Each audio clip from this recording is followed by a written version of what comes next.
Aujourd'hui, les putschistes sont mieux que les élus en Afrique ici. Ah bon? Dans l'Afrique subsaharienne. Ah bon? Absolument. Vous dites là est dangereux, hein? Vous savez, 50% des réserves de la Banque centrale de tous les pays de la zone CFA sont gardées par la Banque centrale française. Ça ne vous choque pas? C'est-à-dire, en termes clairs, quand la Côte d'Ivoire veut faire un grand projet, il faut le soumettre à la France analyse et la France valide. Sinon, ils ne peuvent pas parce qu'ils n'ont pas l'argent, ils n'ont pas de banque centrale, ils ne peuvent pas décaisser leur propre argent. Vous comprenez? Leur argent est frappé dans une ville de la France, par la France. Leurs réserves sont gardées par la France. C'est ça la souveraineté?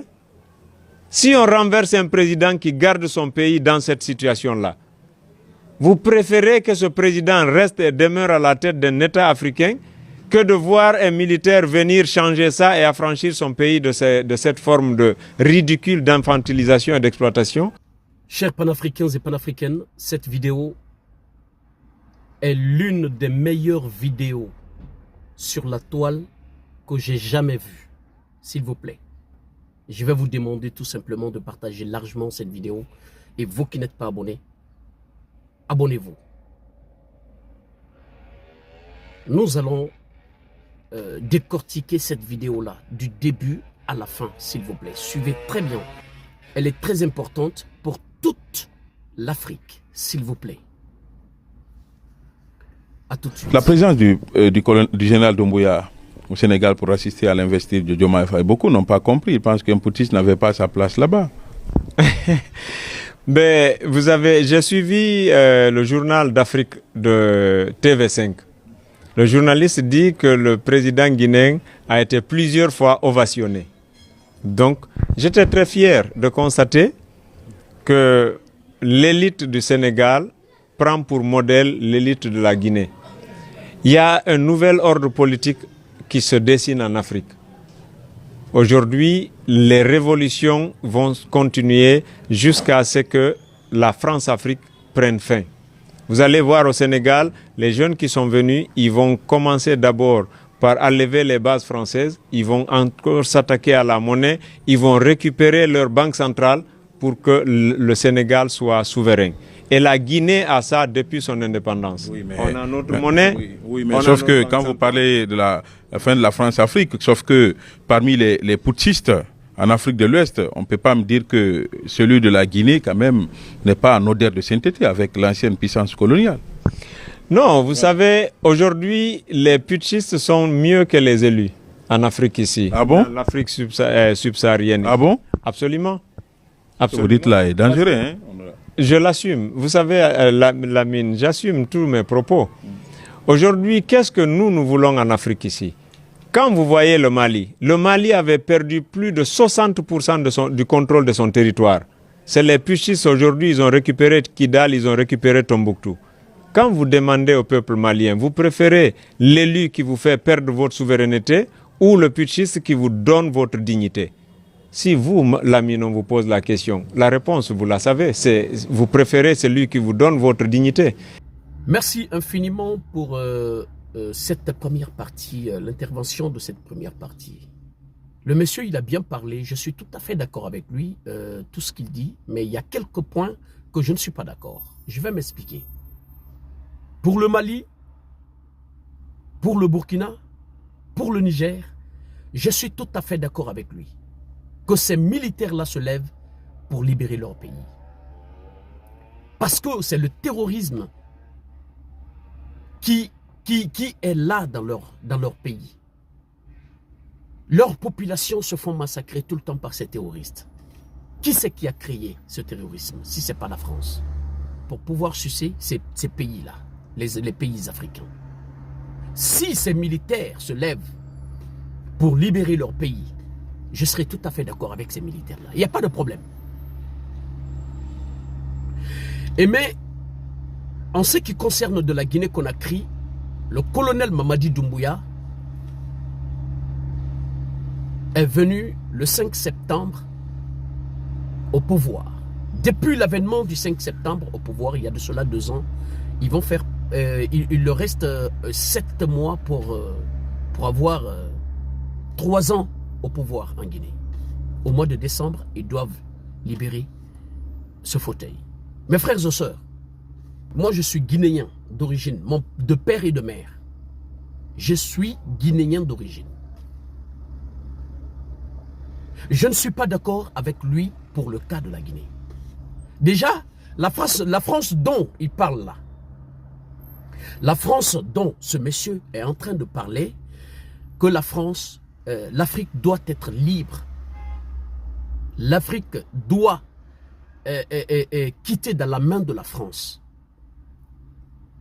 Et c'est le même monsieur qui soutient colonel Mamadi Doumbouya.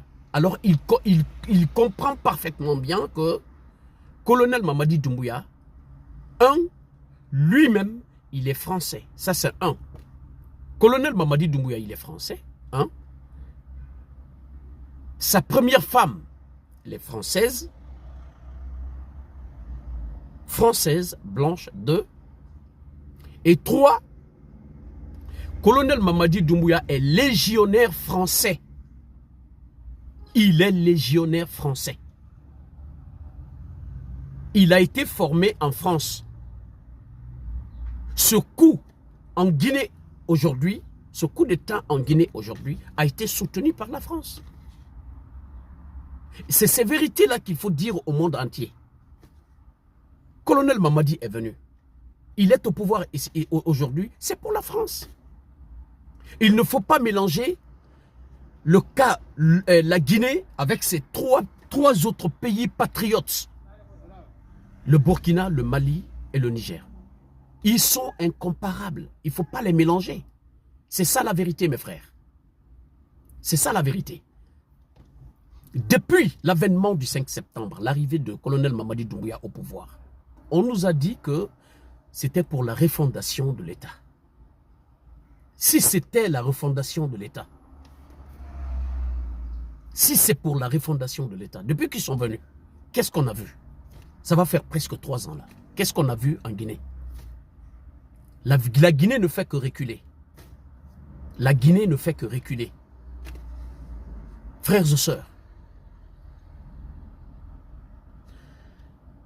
notre réserve pétrolière, le gasoil, le stock de gasoil a été incendié. Il y a eu combien de Guinéens depuis leur arrivée au pouvoir? Combien de Guinéens qui ont été abattus par balles? Qui ont été abattus par balles? Qui ont été tués par balles? Combien de Guinéens? 100 et quelques Guinéens ont été tués par balles depuis qu'ils sont arrivés au pouvoir. Il y a combien de radios privées fermées? La presse guinéenne est piétinée. Il y a combien de radios guinéennes fermées? Combien de personnes, combien de Guinéens et Guinéennes ont perdu leur emploi? Beaucoup de Guinéens qui ont perdu des emplois. Et ces ministres qui ont été déchus, le gouvernement qui a été déchu, ils étaient venus, tous ces ministres-là étaient venus. C'était une forme de récompense qu'on les a donné, ces postes ministériels, pour pouvoir garantir leur pouvoir. C'était une forme de récompense. Venez, vous allez vous enrichir, enrichissez-vous et repartez. Parce que vous n'allez pas rester. C'est ce qui a été monté avec le gouvernement déchu là. Ils étaient venus pauvres. Ils sont repartis millionnaires en euros. Monsieur Charles Wright a pris son passeport. Il est sorti de la Guinée. Monsieur Charles Wright, qui était ministre de la Justice et des droits de l'homme du gouvernement déchu, il a fui de la Guinée. Le premier ministre du gouvernement déchu a pris son passeport, il a fui de la Guinée. Tandis que il y a des autres anciens dignitaires qui sont en Guinée aujourd'hui, qui ont des passeports confisqués. Il y en a qui sont en prison aujourd'hui. La justice guinéenne, c'est 2 poids 2 mesures. Deux poids, deux mesures. Alors, mes frères et sœurs, M. Charles Wright qui disait à Ila Selouda Lengalo et à Ila Sidia Touré, qui ont exilé aujourd'hui, les deux grands leaders politiques de la Guinée, qu'ils veulent écraser, qui sont en exil aujourd'hui. Mais c'est ce monsieur Charles Wright qui a fui de la justice guinéenne là, qui était ministre de la justice et des droits de l'homme. Le premier ministre qui était là, qui a fui aussi de la justice. C'était eux qui étaient là à dire à ces deux grands leaders politiques qui sont en exil aujourd'hui de ne pas peur de la justice guinéenne, de rentrer, affronter la justice. C'est eux qui disaient cela. Et aujourd'hui, c'est à leur tour. C'est eux qui fuient de la justice guinéenne aujourd'hui. C'est là qu'il faut comprendre que la justice guinéenne, il ne faut jamais avoir confiance. C'est deux poids, deux mesures. Ce n'est pas une vraie justice. Ce n'est pas une vraie justice. C'est ces deux poids, deux mesures-là. Moi, j'aime colonel Mamadi Doumbouya. Je l'aime toujours. Hein. C'est quelqu'un que j'aime bien. Hein. Franchement, ça, je ne le cache pas, il n'y a pas de problème. Mais s'il s'agit de dire la vérité, je viendrai, je le dirai. Je n'aurai peur de dire la vérité à qui que ce soit. Je le dirai. Ce deux poids, deux mesures-là, c'est ce qui fait que je ne soutiens pas colonel Mamadi Doumbouya. Je ne soutiens pas ce pouvoir qui est en Guinée aujourd'hui. C'est ça. C'est ça la vérité. Vous avez entendu des détournements colossaux en Guinée. Et ces détournements-là, rien n'a été dit sur ça. Rien n'a été dit. Parce qu'ils étaient juste là pour les récompenser. S'enrichir puis repartir. C'est tout. Tandis que les autres croupissent en prison. Continuons. Et aujourd'hui, la raison des coups d'État, c'est d'enlever les présidents fantoches pour que les peuples africains s'affranchissent de cette forme de néocolonialisme que nous connaissons. Il faut qu'on sache pourquoi les coups d'État et leurs raisons profondes. Alors donc, pour vous, le général avait toute sa place au prendre. Il était très content. On sait que Diomaye Faye est venu. Non, Diomaye Faye n'est pas venu par effraction quand même. Il a été choisi par le peuple.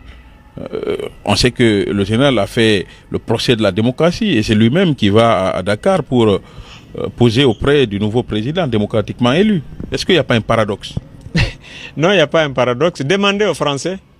Ils vont vous dire que nous, on a réglé ça depuis au temps du général de Gaulle. Le général de Gaulle, c'est un putschiste qui est venu prendre la France par coup d'État. La plus grande fierté et l'orgueil du Français, c'est le général de Gaulle. Après Napoléon, c'est le général de Gaulle.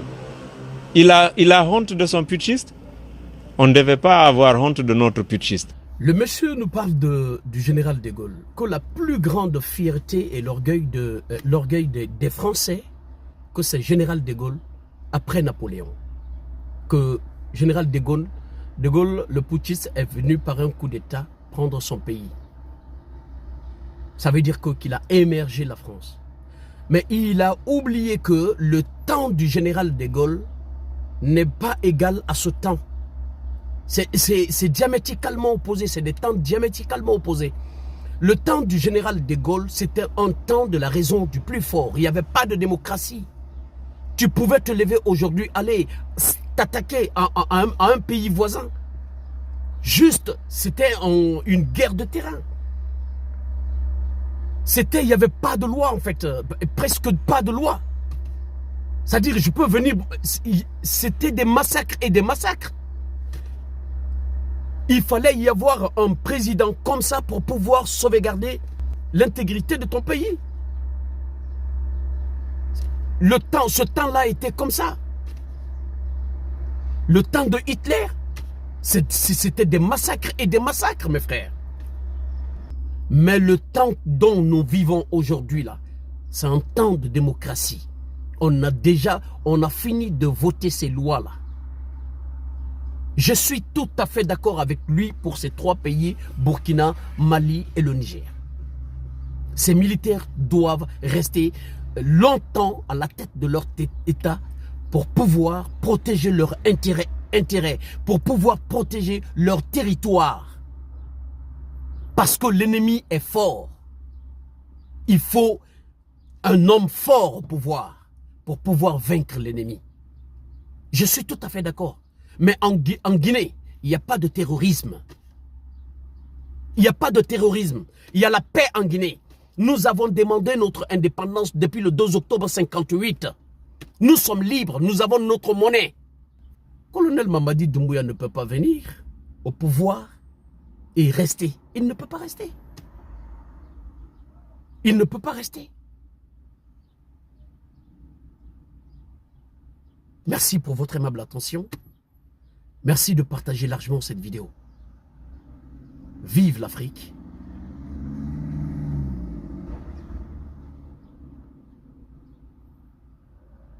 Vive la paix en Afrique. Et vive le développement de l'Afrique. L'Afrique libre ou la mort, nous vaincrons. Je vous remercie.